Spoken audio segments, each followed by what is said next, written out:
Have you ever had the urge to electrocute people? No. Do you want to see your enemies beg for mercy? No. Does a society and its law prohibit you from doing so? Constantly. Fear no more, as Blade and Sorcery can meet all of your homicidal needs. Watch the weak fall before you one by one. Morati, toss the shit off a cliff. Buy a copy of Blade and Sorcery at your local Steam Online shop, unless you are in China or cannot afford a VR headset. This video is not being sponsored and also even liked by developers of Blade and Sorcery, and the multiplayer does not only stocks related to developers because you're a teenager and spoke as hell. Side effects making bloodlust, suicidal tendencies, voices in your head. This has a doctor if this game is suitable for you, but please don't include. Huh, very interesting. I've been wanting to try that out myself.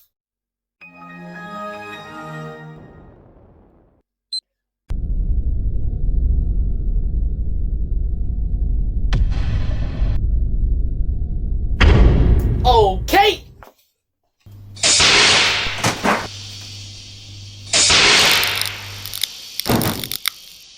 So let's try this out! So where am I? So I think I'm this guy. We have some basic customizations, I see. Okay, let's start the game then. Oh my god, this game is amazing! Ah! What the hell just happened? Anyway, the review must go on. So this game is a virtual reality medieval fantasy sandbox, which is just a way of saying it looks like the olden times, but you can shoot lightning out of your freaking hands. When you start this game, you would be spawned in a small starting house, which is a brilliant idea if you think about it. This is like the first open area in Mario 64, where there are no enemies or dangers to speak of, and you can try out the revolutionary 3D controls at a time. This is to ease people who are not familiar with thumbstick controls back in the days into this game. In the case of Blade and Sorcery, in this house environment you can experiment with the game's entirely physics-based system and your amazing telekinesis ability. Seriously, the first time playing this you feel like a Jedi who is obsessed with lifting a chair. This game's telekinesis ability is a genius idea. First, it solves the issue of the uncomfortable method of physically bending down to pick up objects or weapons and become a pile of dislocated limbs. Ah! While being fantastically empowering to the player and make them feel like a drunk wizard. Ah, yes! And that is not even the only thing this small house offers. If you walk up to the stairs to the attic, you're gonna see a mannequin there begging for you to have some mercy. But you see, it is not getting any. Die, you inanimate piece of wood! Oh, where were we? Right, the weapons. Please end my suffering. You see, this game has many different weapons, each with different weights. Like this sword can be wielded easily with only one hand, but you can see it will be much harder for you to wield a sledgehammer in the same way. You can freely move your hands up and down weapons to have better control of it, or get a longer reach. This system means that you can basically hold the weapons any way you want. Like you can hold your sword backward and act like an anime protagonist. This means, although the game does not offer much in terms of variety of content, the sandbox environment is like a playground for you to experiment different ways to brutally destroy your enemies in the most sadistic way possible. Feel my wrath, you worthless subhumans! So let's move on to the maps. As I've said before, this game does not offer much in terms of the variety of maps, but it makes up for it in terms of different map gimmicks. Like the arena, which has spiked walls where you can ram enemies into them and make a gruesome art display. I'll call this piece life, as it represents me struggling in this society as a cog in a machine trying to break free. What do you think? There are also ruins with the swinging chandelier. And my suffering! The market, where you have a well, I guess. And finally, the biggest and my favorite map, Valley. You have a bridge where you can hit your enemies off of. And zip lines. So what else can we talk about here?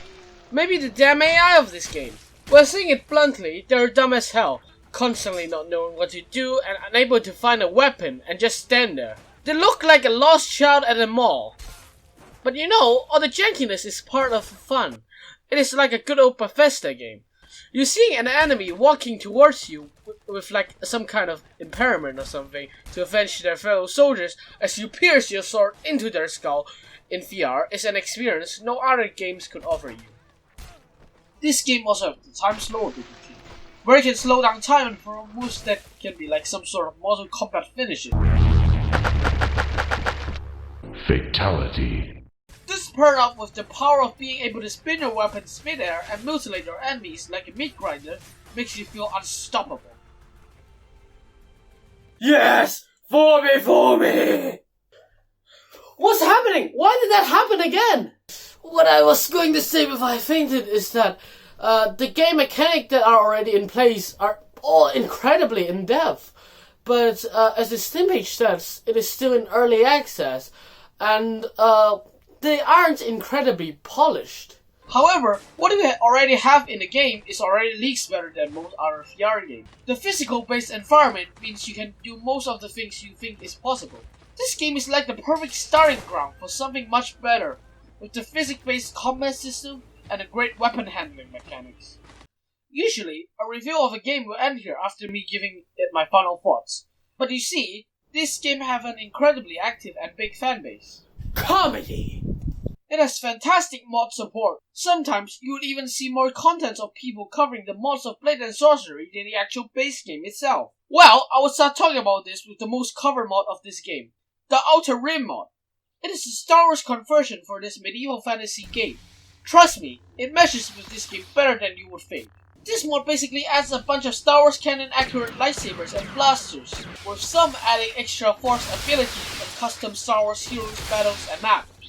At this point, you can basically play this game like a Star Wars game and you wouldn't even find it any less enjoyable. There are other mods which are somehow even more absurd and out of place than the goddamn Star Wars mod. Like this Mine and Sorcery mod, where they add Minecraft tools and actual working TNTs to the game.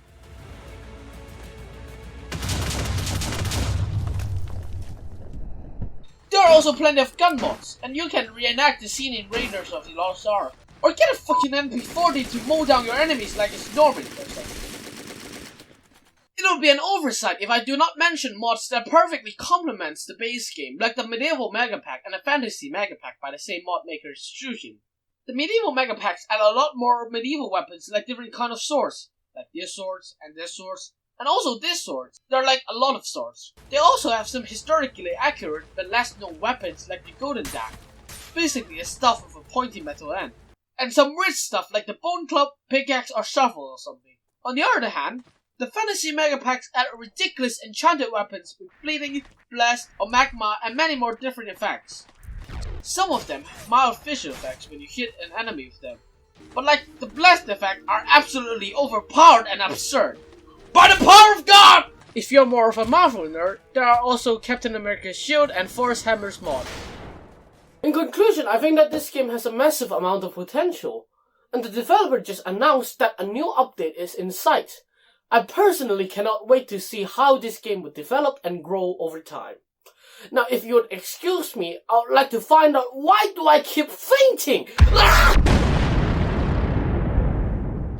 Hello, 大家好，我係 Mick 啊，你俾返我 YouTube channel。Wait, the MCP Mick? Did I shot you in the chest? How are you still alive? Also, I changed the channel language to English, so you might need, Oh, okay.